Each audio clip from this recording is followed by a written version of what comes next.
Bien, buenas tardes a todos, a todas.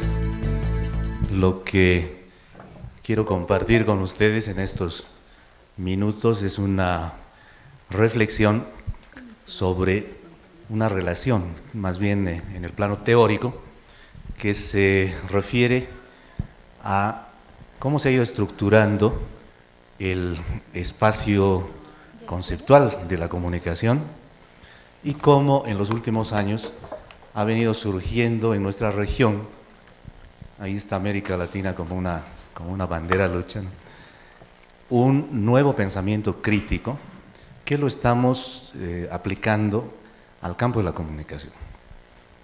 Entonces, la idea de la comunicación occidental, entre comillas, tiene que ver con todo el acumulado de ideas, de conceptos, de teorías que se ha venido forjando a lo largo de ya casi un siglo en relación al hecho comunicacional. A veces uno piensa que la comunicación no tiene un basamento que esté vinculado además con fundamentos filosóficos, con aproximaciones metódicamente logradas. Pareciera que la comunicación fuese nada más algo práctico, hiperpráctico, saber apretar botones, saber seleccionar planos o cosas por el estilo, pero en realidad la comunicación es un territorio que ya se ha definido desde hace buen tiempo, que nos permite además tener ideas claras sobre lo que implica este proceso, ¿no? Entonces, podemos remontarnos hasta 1926, cuando aparece por primera vez un estudio que puede ser inscrito en el espacio de la academia y que tiene que ver con la comunicación. Fue la tesis doctoral del señor Harold Laswell, quien, aquí está el primero a la izquierda, ¿no?, quien entonces echó las bases de los estudios de la comunicación. A partir de ahí, por eso es que casi vamos a tener un siglo como teóricos en la comunicación. A partir de ahí es que se desarrolla todo este patrimonio teórico con el que cuenta nuestro campo. Los otros tres señores, no siempre los reconocemos inmediatamente, ¿no?, por sus rostros, bueno, pero sí probablemente los hemos estudiado, hemos tenido alguna referencia o muchas referencias. Creo que son fundamentales para esta configuración del espacio teórico de la comunicación. Entonces, Laswell es, voy a decir algo que puede no ser bien tomado, ¿no?, es el culpable de que a casi todos nos interesen los efectos en la comunicación. Y eso tiene mucho que ver con la comunicación para el desarrollo, por lo menos en la concepción tradicional, en la concepción gringa, como yo digo, de la comunicación para el desarrollo. O sea, lo que se quiere es que a la gente a la que le lleguemos algo le suceda, ¿no?, que cambie su pensamiento, que cambien sus conductas, ¿sí? Ese es el efecto, ¿no? Bueno, ahí está el responsable, ¿no? Como Alfonso decía esta mañana, este señor trabajó en el ámbito de la propaganda bélica, y de ahí eso se fue transfiriendo a los otros sitios en que se lleva adelante la comunicación. Después está el señor Charlie Wright, ¿no?, que es el responsable de que pensemos la comunicación funcionalmente. Normalmente, cuando preguntamos cuáles son las funciones de la comunicación, repetimos casi de manera mecánica que son, a ver, ¿se acuerdan? Eso, informar, educar y entretener, ¿no? Pareciera que con eso está definido absolutamente todo. Y esa es una mirada sobre la comunicación.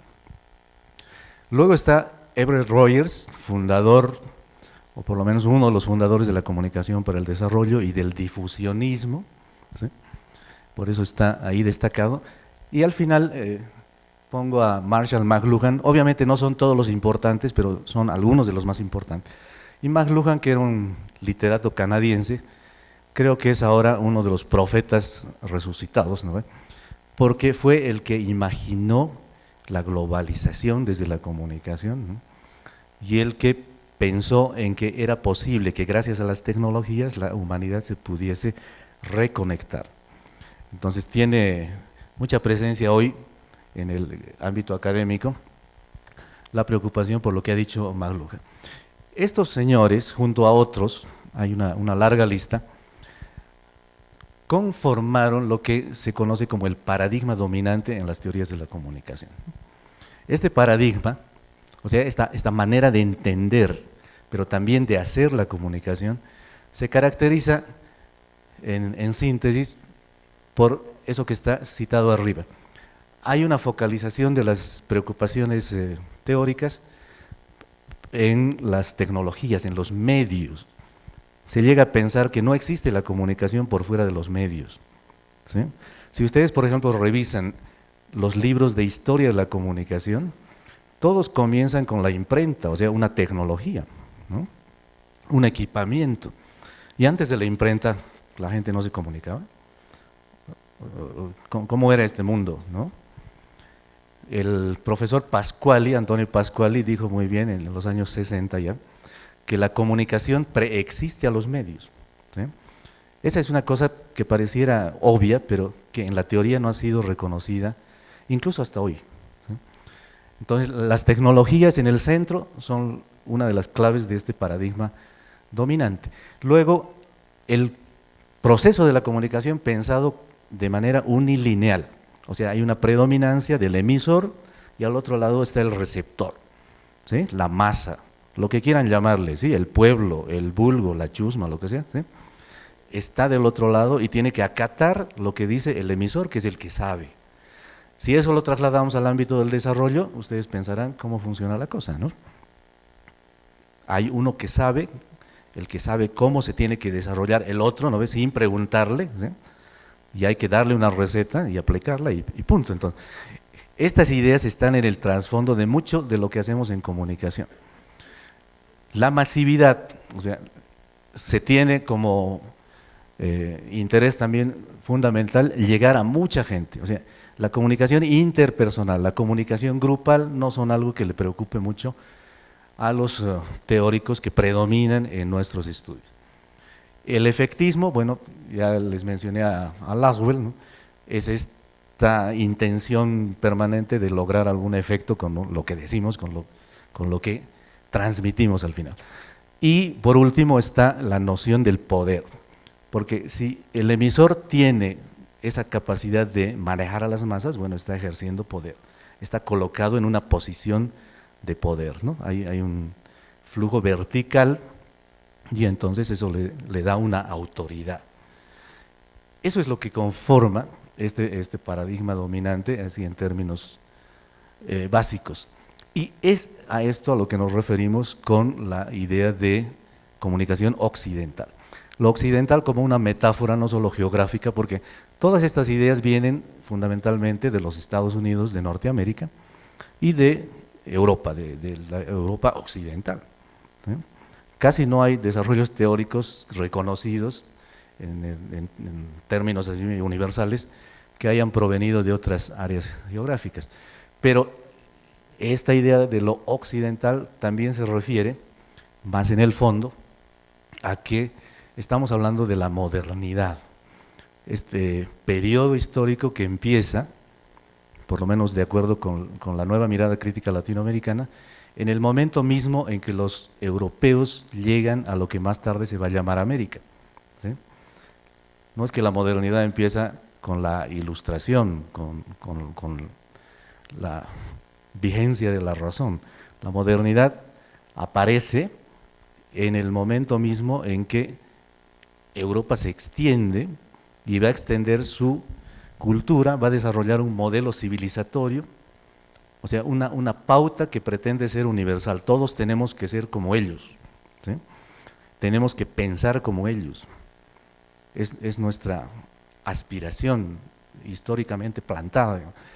En ese modelo también está la noción de ciencia. Hay una manera definida desde el occidente de cómo se tiene que conocer y cuándo el conocimiento es válido.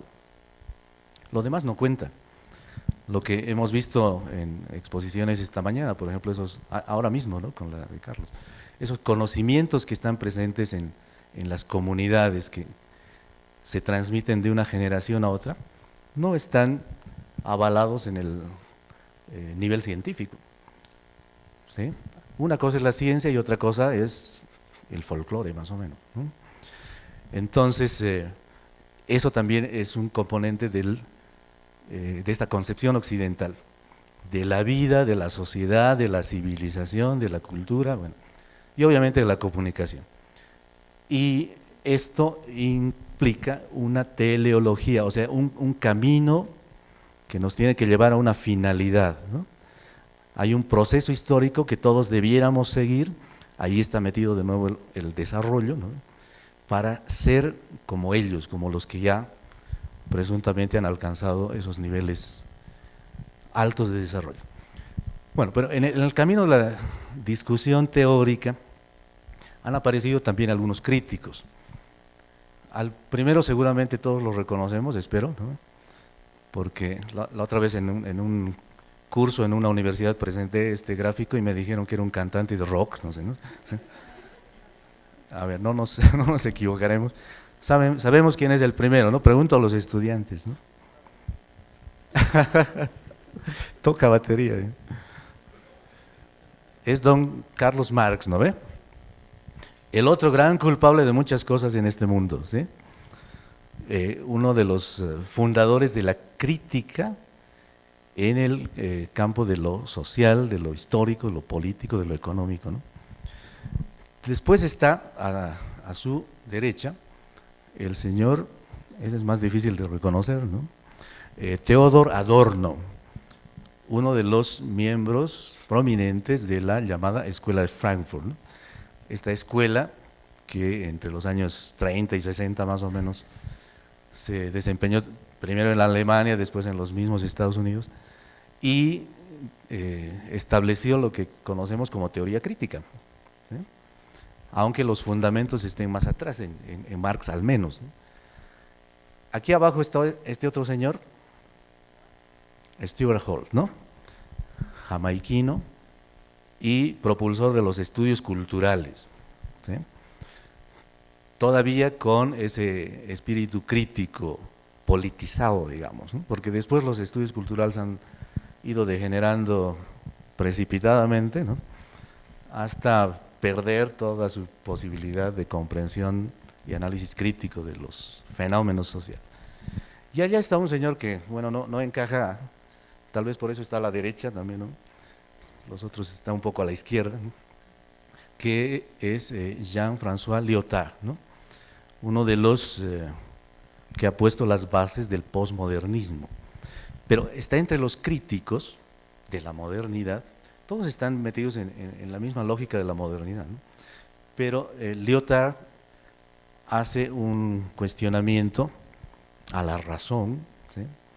Y nos ha de decir además que, por ejemplo, lo que él llamaba el metarrelato marxista ya no tiene sentido, ¿no? O sea, no se puede explicar el mundo apenas desde una lógica de confrontación clasista o desde un actor central único como habría sido el Estado, sino que el mundo ha cambiado y hay que ver de otra forma la realidad social. Entonces, bueno, estos son unos críticos de esa concepción occidental dominante, pero que siguen circunscritos en los límites de esa misma concepción. En el caso de América Latina tenemos también a varios autores relevantes. Aquí he escogido nada más a tres de ellos. Primero está el profesor Pasquali, Antonio Pasquali, ¿no? Que hace unas críticas iniciales, de nuevo digo, desde los años 60, al mediacentrismo, a esta concepción focalizada en los medios. La comunicación son los medios, más allá no existe, es la idea del mediacentrismo. Entonces Pasquali pone eso bajo la lupa y dice, no es así la vida, ¿no? Después tenemos al profesor Jesús Martín Barbero, que en los años 70 escribió una serie de textos muy interesantes sobre la naturaleza de la dependencia, en el caso de la comunicación concretamente, Él decía que la verdadera dependencia está en la manera en que entendemos la teoría y entendemos la ciencia, ¿sí? Y que por lo tanto hay que emanciparnos en esos territorios.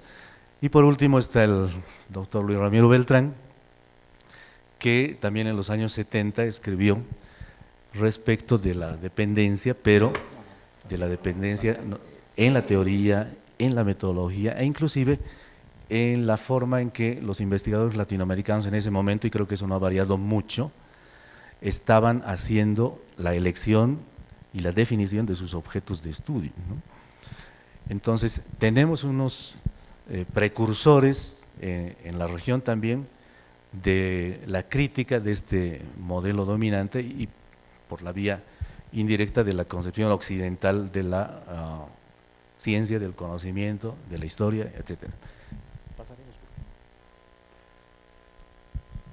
Aquí he escogido también algunas líneas muy generales de momentos o de personas o de ideas que han contribuido al desarrollo de la crítica latinoamericana en el caso de la comunicación, ¿no? Desde el seminario, el primer seminario que se hizo sobre investigación de la comunicación en la región en 1973 en Costa Rica, para poner en cuestión la dependencia, ¿no? Y que definió, eso está entre comillas porque así es la verdad, ¿no? Definió una suerte de programa para llevar adelante los trabajos de investigación en nuestra área, ¿no? Un programa que era cuestionador de ya la concepción científico-metodológica de los procesos que se estaban usando hasta ese momento. Después está la propuesta, la única propuesta específica que se ha hecho desde la comunicación para la comunicación, de Beltrán, quien nos habló de la comunicología de liberación. Es uno de los primeros, Beltrán, en hablar también de comunicología. No hace mucho la Real Academia de la Lengua ha incorporado la palabra en ya el lenguaje aceptado, ¿no? Aunque esa ha sido una gestión de un antiguo colega, ¿no? Español-mexicano que se llama Eulalio Ferrer, ¿no? ¿Sí? Pero Beltrán es uno de los primeros en hablar de la comunicología como la especialidad a la que se dedican ciertos profesionales que estudian la comunicación. Son los que estudian la comunicación, no los que la hacen, porque ahí también tenemos la diferencia. Esta mañana, remito de nuevo a Alfonso cuando decía los periodistas distintos de los comunicadores. Bueno, también hay que diferenciar al comunicador, que no es una palabra que me guste mucho porque no dice nada, ¿no? Todos somos comunicadores, no define una especificidad profesional, ¿no? Hay que diferenciar a estos comunicadores de los comunicólogos, ¿sí? O sea, no todo comunicador estudia, investiga, desarrolla conceptos sobre la comunicación y a la inversa, ¿no? Aunque también debiéramos tener como que dos cabezas, ¿sí? Hacer la comunicación y pensarla, ¿no? Bueno, después Matelar, Paulo Freire, Néstor García Canclini, Martín Barbero, no voy a quedarme en las referencias, pero son algunos de los hitos que podemos reconocer en la organización de un pensamiento crítico latinoamericano sobre la comunicación y sobre el conjunto del conocimiento social. Ahora, en los últimos años, desde más o menos la segunda mitad de la década de 1990, ha venido apareciendo en la escena académica y política también una nueva corriente. Es un proyecto intelectual crítico que critica todas las críticas anteriores también, ¿sí? De nuevo, Alfonso hablaba de eso, ¿no? De criticar la crítica de la crítica de la crítica, ¿sí? Bueno, aquí está eso, ¿no? Y esto se llama el pensamiento decolonial. Aquí están algunos de los autores que están trabajando en esta línea, pero son todos ajenos a la comunicación, ¿sí? Es más o menos lo que nos ha pasado también en el propio espacio teórico ya especializado, porque si vemos a los señores que aparecían en las primeras fotos, ¿no? Laswell era un politólogo, ¿no? y así sucesivamente, o sea, teníamos psicólogos, sociólogos, antropólogos, etcétera, y solo desde más o menos la segunda mitad de los años 50 aparece la especialidad en las universidades de manera específica sobre comunicación. Hasta ese momento era gente venida de otras áreas la que estaba acercándose al fenómeno comunicacional. Aquí también tenemos a personas que vienen de la filosofía, básicamente, de la sociología, de la antropología, Catherine Walsh, ¿no?, de la semiología. Miñolo y San Ginés son por esa vía los más cercanos a la comunicación porque trabajan en la semiología, ¿no?, y son algunos de los autores representativos que tenemos en la región de este pensamiento de la decolonialidad. ¿Qué es esto? Es una crítica que pone en cuestión todo, ¿sí? Entonces, por eso hablo de que se trata de una crítica multidimensional. Probablemente lo básico sea una crítica epistemológica, ¿sí? O sea, ¿cómo se está comprendiendo el conocimiento hasta hoy? ¿Cuál es la noción de ciencia que prevalece?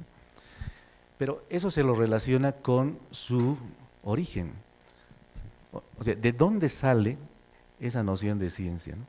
¿De dónde salen estos parámetros que estamos usando para estructurar, por ejemplo, nuestras carreras universitarias, ¿sí? ¿Quién los ha inventado? ¿Quién los ha puesto? ¿Quién los ha impuesto? ¿Y con qué propósitos? ¿Con qué intereses?, ¿no? Y bueno, de eso se va a derivar la crítica teórica. En general va a haber una crítica a la modernidad como un proceso homogenizador que aplasta, que aplana, ¿no?, que quiere hacer que todo el mundo sea idéntico, aunque eso es imposible de lograr, ¿no? También se va a poner en cuestión todas las explicaciones presentes hasta el momento sobre la sociedad, sobre cómo se organiza la sociedad, en función de qué actúan los seres humanos, ¿sí? O sea, qué explica la acción social, ¿no? Lo propio va a pasar con la política y vamos a tener un concepto clave, porque si estamos hablando de pensamiento decolonial, eso quiere decir que hay algo colonial, ¿no?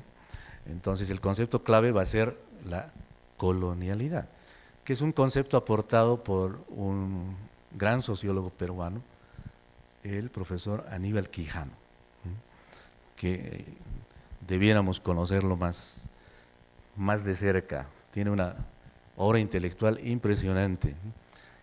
Hace muy poquito, si no me equivoco, el año pasado, el Consejo Latinoamericano de Ciencias Sociales ha sacado una antología de su pensamiento, ¿no? Es un libro de más de 600 páginas con una selección de artículos y que dan un panorama de su trayectoria reflexiva, ¿no? Está en la web, ¿no? Sí, claxo.org, ahí entran a publicaciones y está ese libro y otros muchos que pueden darles muchos temas para pensar, ¿no? Entonces, ¿qué sería la colonialidad? Siguiendo a Quijano. En nuestra región fuimos colonia, sobre todo de los españoles, ¿no?, hasta prácticamente principios del siglo XX, ¿sí? Brasil fue el último país en independizarse, bueno, en ese caso de Portugal, ¿no? Pero desde la década de 1810 más o menos empezamos a entrar en revueltas en nuestros diferentes países y nos fuimos independizando políticamente.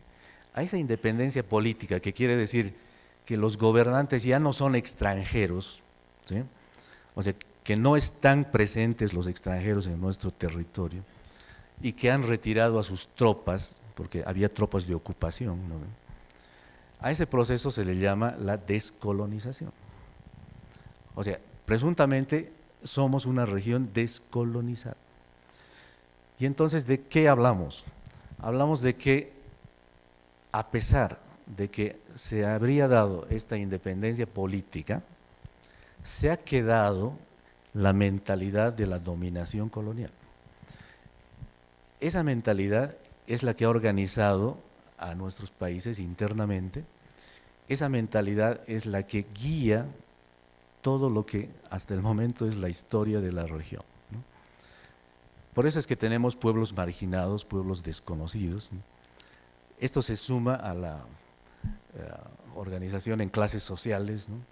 A las diferencias y desigualdades de género. Bueno, hay una serie de otras variables que van a entrar en juego, ¿no? Y Quijano nos habla de que esto está muy vinculado a la idea de raza. La raza aparece justamente con la modernidad.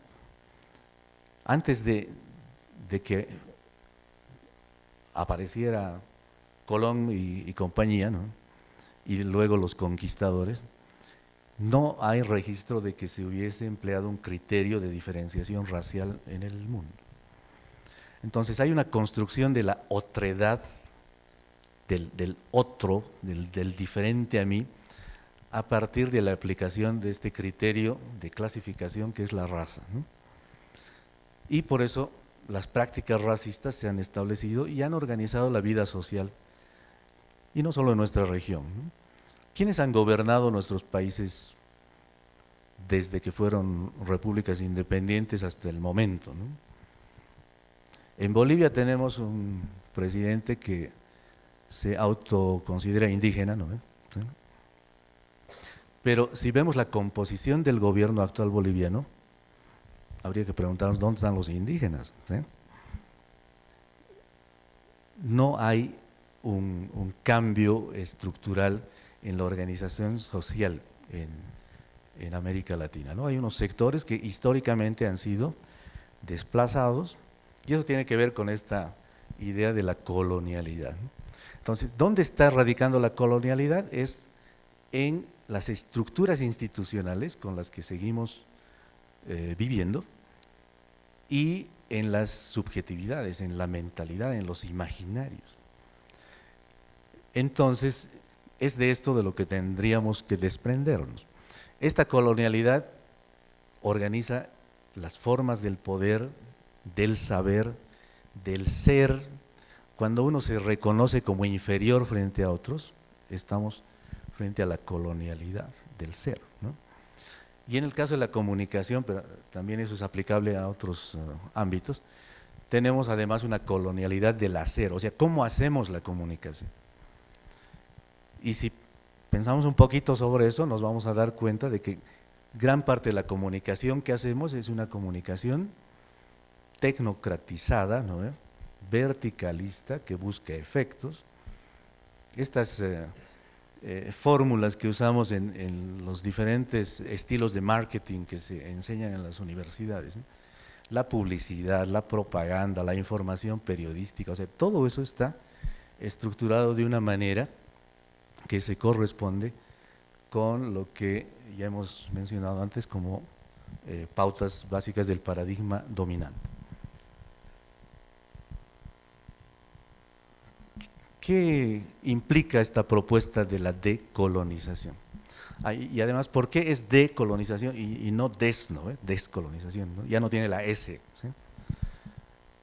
La descolonización sería lo que antes les mencioné, esta independencia política, ¿sí? O sea, ya no somos colonia, pero somos países independientes políticamente, pero donde pervive la colonialidad. Entonces lo que hay que hacer es quitarnos la colonialidad, y por eso hablamos de decolonialidad, ¿sí? Y esto implica, en términos amplios, una propuesta para reinterpretar la historia, porque no es lo mismo aprender la historia universal con manuales que nos vengan, no sé, por lo menos de España, digamos, ¿sí?, que mirar esa misma historia con nuestros propios ojos, ¿no? Ustedes saben que los textos de historia son siempre escritos por los vencedores, ¿no? ¿Y dónde aparece el otro punto de vista? ¿Sí? Entonces, se trata de plantarnos en nuestra propia región, en nuestra propia circunstancia histórica, y desde ahí volver a pensar las cosas. Esto también lleva a que se deba pelear por el pluralismo epistemológico. Esto quiere decir por hacer válidos otros modos de conocer y no solo someternos a las reglas establecidas desde el occidente convencional. A eso se le llama la búsqueda de la justicia cognitiva, o sea que haya un balance en la posibilidad de decir la realidad desde diferentes situaciones, desde diferentes colocaciones históricas. La transmodernidad es un concepto que lo ha desarrollado el filósofo argentino Enrique Dussel, y que nos habla de que tampoco se trata de echar por la borda todo lo que existe, ¿no? O sea, ya estamos de todas maneras metidos en el camino de la modernidad, ¿sí? Y no vamos a volver a inventar todo de nuevo, ¿no? Pero sí es posible hallar los resquicios que nos permitan recuperar lo bueno que tiene esa modernidad, ¿no? Pero aportar desde nuestra propia realidad aquello que vaya a transfigurar aquel proyecto que viene desde 1492, ¿no? ¿Y cuál es el norte de eso? Es recuperar la humanidad, ¿sí? O sea, la condición humana de las personas. También la decolonialidad implica que abandonemos la ruta tradicional del desarrollo, ¿no? ¿Qué entendemos por desarrollo? Generalmente crecimiento económico, ¿no? ¿Sí? Que haya más edificios, ¿no? Que haya más carreteras, este tipo de cosas, o sea, bienes materiales más o menos, ¿no? Y lo demás no interesa, ¿no? Aunque han habido desarrollos en la reflexión sobre el modo en que se debiera conseguir una mejor condición de vida, ¿no?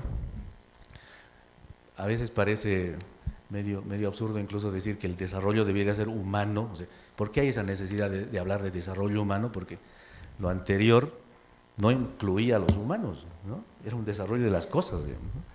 No de las personas.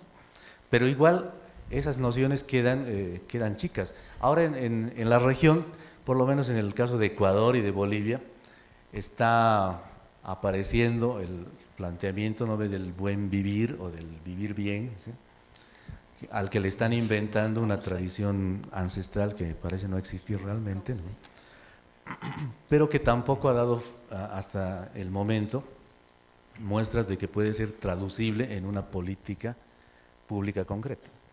Por ejemplo, en Bolivia, desde hace ya varios años, el gobierno aprueba el Plan Nacional de Desarrollo, o sea, seguimos con lo mismo, ¿no? Claro, le han matizado en el último y dice Plan Nacional de Desarrollo para vivir bien, ¿sí?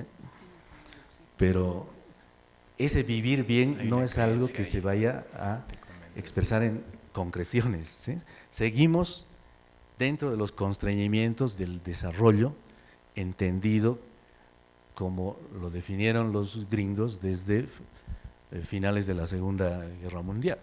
Perdón, doctor, el tiempo se ha cumplido. Muy bien, ya sirve. Tenemos entonces en el pensamiento decolonial la propuesta de superar la colonialidad en sus 4 niveles, ¿no? O sea, ser, saber, poder y hacer. Y como les decía, si esto lo llevamos a la comunicación, se trata de que intentemos una ruta para rehumanizar la comunicación, para que no sea un proceso entre objetos o entre un sujeto y muchos objetos. Esto podemos saltarlo. Este nuevo pensamiento crítico cambia la perspectiva de percepción y de interpretación de la realidad, ¿no? Entonces se trata de ver todo de nuevo, pero desde la subalternidad. Enseguida digo una cosita sobre eso.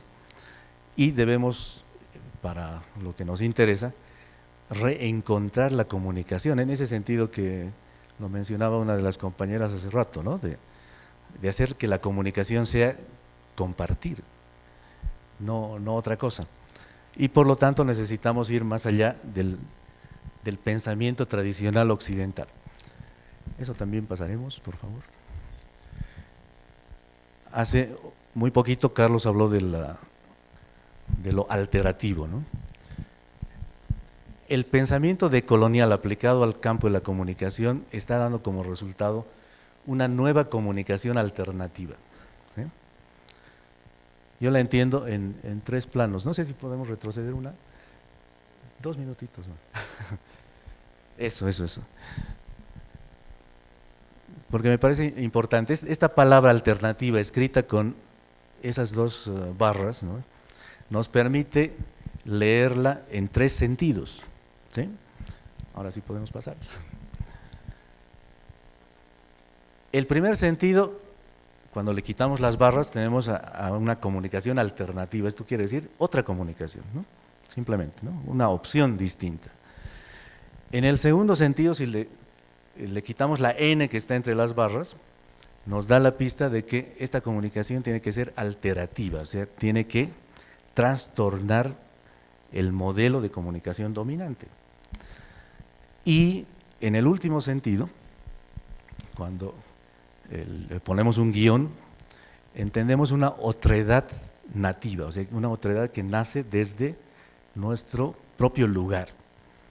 ¿Sí? Entonces, el pensamiento decolonial puede permitirnos pensar en estos 3 niveles a la comunicación, y sería una comunicación distinta de la alternativa que tuvimos en los años 70, 80. Por lo tanto, creo que si nos ponemos a reflexionar un poco más desde nuestra propia, como decía, circunstancia histórica, debiéramos todos y todas, ¿no?, sentirnos convocados y convocadas para rehacer la comunicación y devolverle su humanidad. Muchas gracias.